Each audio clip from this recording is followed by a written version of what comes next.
impairment testing as per IndAS 36.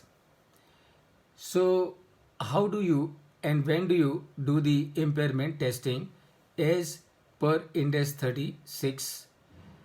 Whenever there is an indication, the asset has to be tested for impairment. So whenever the 7 situations that we discussed and situations which are similar to the 7 situations that we have discussed exist, that becomes an evidence for you and me to become aware that in respect of a particular asset there may be an impairment, and therefore that asset has to be tested for impairment. Now we need to understand what is the meaning of testing for impairment, and that we will understand. But before that, compulsory impairment testing needs to be undertaken for intangible assets with indefinite useful life. Indefinite useful life meaning what?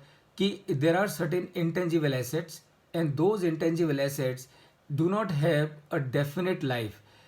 And why is that so? That is because if an asset has a definite life, if an intangible asset has a definite life, then what you will do? You will systematically amortize it. You will systematically amortize it over the useful life of that asset.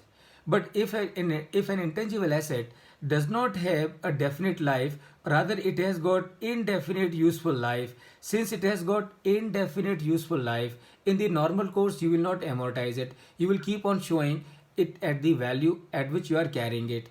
But in respect of all such intangible assets having indefinite useful life, you will have to compulsorily do the impairment testing on every balance sheet date in respect of all such intangible assets having indefinite useful life. So that's point number 1.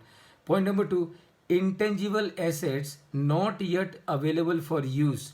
So intangible assets which are there but which are not yet available for use, they also will need to be compulsorily tested for impairment.